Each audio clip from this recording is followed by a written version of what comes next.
પછી બાપુને આ જગ્યા આપવામાં આવી અને બાપુએ હનુમાનજી છે આપણે દસનામી હનુમાનની સ્થાપના કરી અને અહીંયા ધૂણો બનાવ્યો અને અહીંયા આગળ 25 વર્ષ સુધી તપસ્યા કરી. અમારા જે વડવા આવતા ને ત્યારે પણ જંગલ જ હતું. રતનદાસ બાપુ, અર્જનદાસ બાપુ એ આવતા, શિવરાતના મેળામાં આવતા અને આ રામરોટી ચલાવતા અને પછી રાજકોટ રહેતા હતા. કહેવામાં આવે છે, મેં લોકિક સાંભળેલું બહુ, પણ હજી ત્યાં એમના જે રહેણાંક છે એમાં કોઈ રહી નથી શકતું આજની તારીખે અડાવ ગામ. અને પછી માફી માંગી પછી બાપુએ કીધું કે જાઓ ચાલો આ ગામ છે ને સળગી જશે. એટલે હાલની પોઝિશનમાં દરબાર દાતામાં 1 વર્ષમાં આગ લાગે છે. આ બાપુનો વચન છે. નમસ્કાર મિત્રો, આજે આપણે આવ્યા છીએ ગિરનારના ભવનાથમાં કે જ્યાં ભજન ભાવ અને ભોજનની ભૂમિ કહેવાય છે તેવા ગિરનારમાં. આ ગિરનારની ગોદમાં અનેક એવા સ્થળો છે જે આજે પણ એના વિશે લોકો નથી જાણતા. એટલે આજે આપણે આવ્યા છીએ બાલક સાહેબ બાપુની જગ્યામાં અને આપણે આજે આમનો ઇતિહાસ વિશે ચર્ચા કરવાના છીએ. આપણી સાથે છે બાપુ, આપનું નામ? મહેશ બાપુ. મહેશ બાપુ, આ જે જગ્યા છે બાલકદાસ બાપુની જગ્યા, એનો ઇતિહાસ શું છે? શરૂઆત કેવી રીતના થઈ? એના જગ્યાની સ્થાપના કેવી રીતના થઈ? બાપુ મૂળ રામદેવ પીરના ભાણેજના વંશજ, પઢિયાર કુળના. રામદેવ પીરના બે સગુણા, એમના જે માલદેવજીના વંશજો અમે પઢિયાર. બાપુ 12 વર્ષની ઉંમરે અહીંયા સંન્યાસ લીધેલો અને જે હનુમાન ધારા જે છે અહીંયા તપસ્યા કરી. 25 વર્ષ સુધી તપસ્યા કરી. પછી અહીંયા જુનાગઢમાં દુષ્કાળ પડ્યો ત્યારે બાબીનું રાજ્ય હતું. પછી બાબીએ એમના જ્યોતિષને બોલાવીને કીધું કે બાપુ પાણી માટે અમારી રૈયત દુઃખી છે.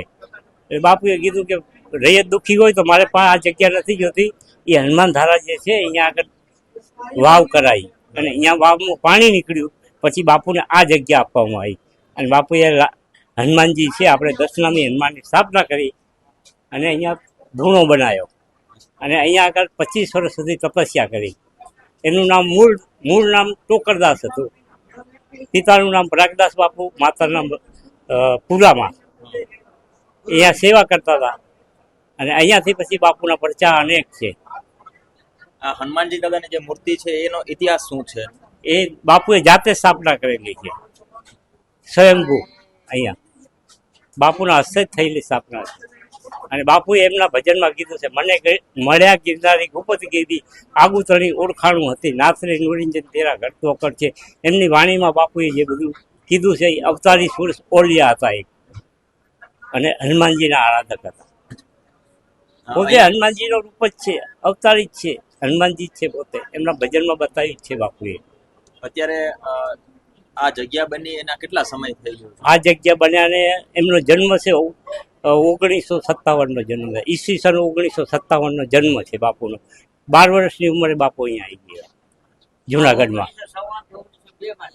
હા, અને આ જગ્યા 1957માં 2 બાપુએ નવાબ જોડેથી લીધેલી કાયદે દસ્તાવેજમાં છે. અહીંયા બાલક સાહેબ બાપુની પણ ધૂણો છે. અમને ધૂણો હતો અને જે તપ અને સાધના કરતા હતા. આજે જે શિવરાત્રીનો માહોલ છે તો ઘણા બધા લોકો પણ અહીંયા આવે છે દર વર્ષે. મારા સહયોગી રાહુલ છે, એમને હું કહીશ કે આ બાપુનો જે ધૂણો છે એ બતાવે.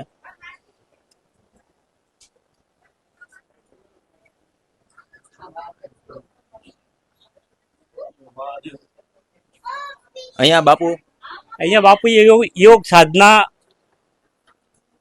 સાધનામાં પરિપૂર્ણ થયેલા. અહીંયા પેલા તો આ જંગલ જ હતું, અહીંયા કોઈ નતું. કોઈ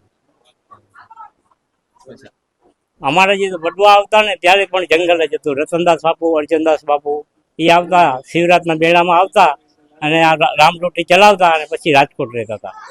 હા, રાજકોટમાં સમાધિ મંદિર રાજકોટ છે બાપુનું, બીડીપરા ભાવનગર રોડ ઉપર. અહીંયા સમાધિ સાહેબે અંગ્રેજને પરચો બતાવી સમાધિ લીધી. 11 દિવસ પહેલા સમાધિ જાહેર કરી હતી અને પછી 11 દિવસ પછી સમાધિ લીધી. એનો હાલ લખાણ પણ છે, બુકલે કરીને અંગ્રેજ હતો એને બાપુએ પરચો આપ્યો હતો. પછી એ પગે પડી ગયો અને બાપુને કીધું તમે સાધુ છો, તમને અમે કાંઈ ના કરી શકીએ. અંગ્રેજ વખતે 1957માં જ્યારે આ બધું યુદ્ધ ચાલ્યું હતું ત્યારે પણ અંગ્રેજોને પરચો આપેલો બાપુએ. બાપુને અહીંયા મંદિર પણ છે. હા હા હા, બતાવશો એ મંદિર? અટાણે છે. અત્યારે અહીંયા પણ આ જગ્યામાં પણ ભજન ભોજન ને ભક્તિનો પ્રવાહ સતત 24 કલાક ચાલુ રહેતો હોય છે શિવરાત્રી દરમિયાન. આ સિવાય પણ વર્ષોમાં કોઈ પણ વ્યક્તિ જ્યારે આવે છે રસ્તામાં, અહીંયા આવે છે આ જગ્યા ઉપર, ત્યારે અહીંયા જે સંચાલકો છે એમનું પણ એક છે કે ભાઈ કોઈ આપણે જગ્યાએથી ભૂખ્યું ન જવું જોઈએ.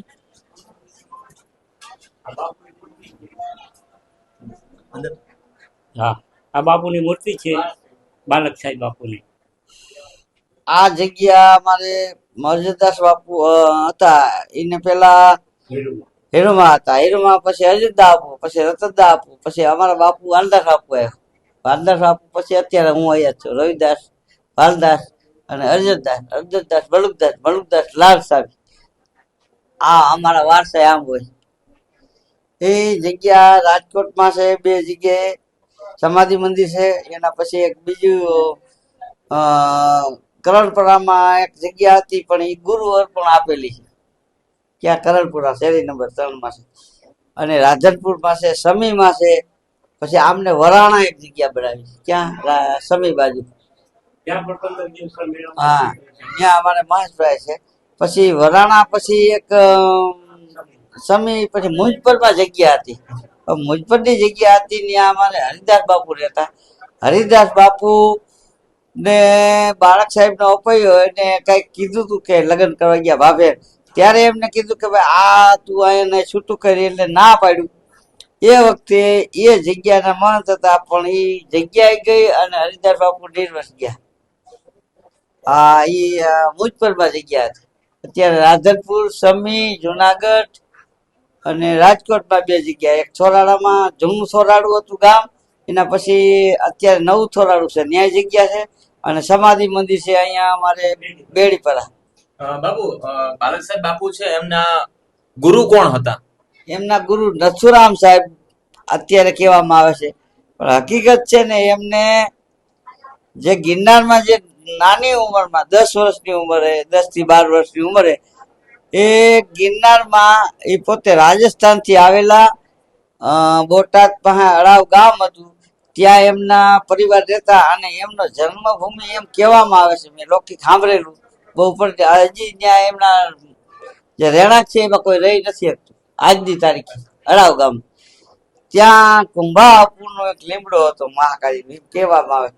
ત્યાં હતા લાલ બાપુ, કુંભા બાપુ અને બાળક સાહેબ નાની ઉંમરના. એ બાળક સાહેબ ને કોઈ સંત મળેલા અને એમને અમુક જગ્યાએ લઈ ગયા શમશાનમાં. પછી એમને કોઈ શબ કાઢ્યું. એ જે શબ કાઢ્યું એમાંથી જે મહાત્મા હતા એને પોતે શરીરનો પ્રવેશ કર્યો બીજા શબમાં, નાની ઉંમરના બાળકમાં.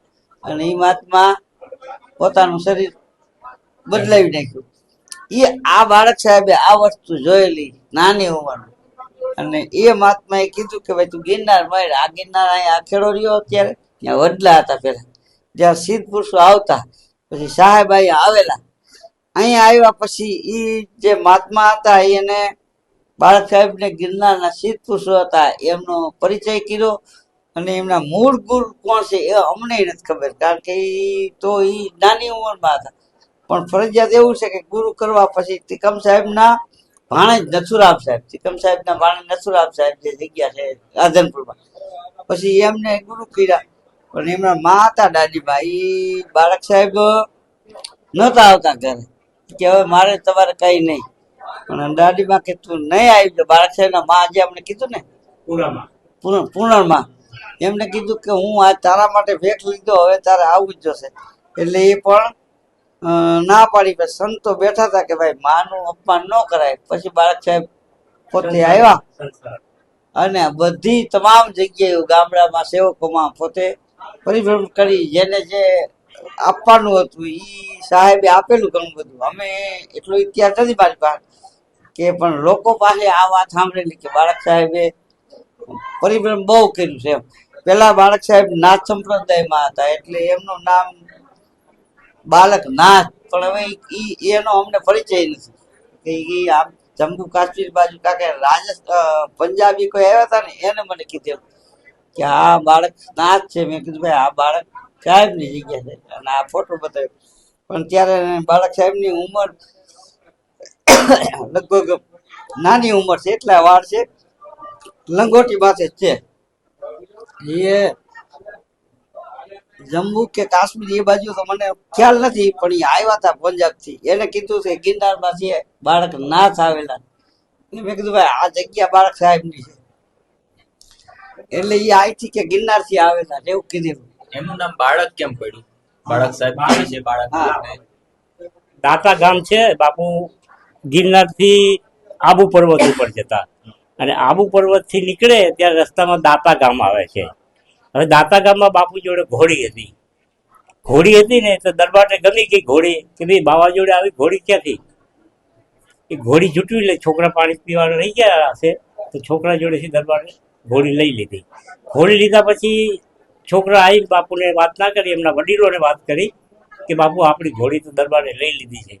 તો કે તમે કોઈ ચિંતા ન કરો, એ તો હું જઈશ દરબાર જોડે અને ઘોડી લઈ આવીશ. પછી બાપુ અહીંયા દરબાર જોડે ગયા રાત્રે, અને નાનું બાળક બની ગયા, દરબારની છાતી પર બેસી ગયા. દરબાર ગભરાઈ ગયો એટલે એને એવું થયું કે આ શું કે. પછી જે બાપુને દેહરૂપી હતું ને, એ જેલમાં પૂરી દીધા હતા બાપુને દરબારે. તો અહીંયા ગયા તો અહીંયા બાળક બની ગયા બાપુ. એટલે પછી બાપુને પગે પડી ગયો દરબાર, અને પછી માફી માંગી. પછી બાપુએ કીધું કે જાઓ ચાલો, આ ગામ છે ને સળગી જશે. એટલે હાલની પોઝિશનમાં દરબાર દાતામાં 1 વર્ષમાં આગ લાગે છે. આ બાપુનો વચન છે. અને પછી બાપુ અહીંયાથી આવતા રહ્યા, એટલે બાળક બની ગયા હતા. ત્યાંથી બાપુનું નામ બાળક સાહેબ પડી ગયું. મૂળ નામ ટોકરદાસ હતું.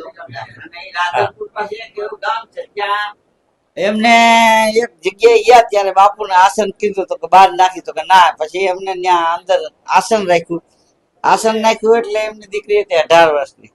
એટલે એમને એમ થયું કે બાપુ અહીંયા હુતા છે. તો એ અંદર મેંડલામાં ગયા, જઈ કીધું કે ભાઈ એક બાવો આવ્યો છે ને આવી મારી દીકરી કૃત્ય કરે.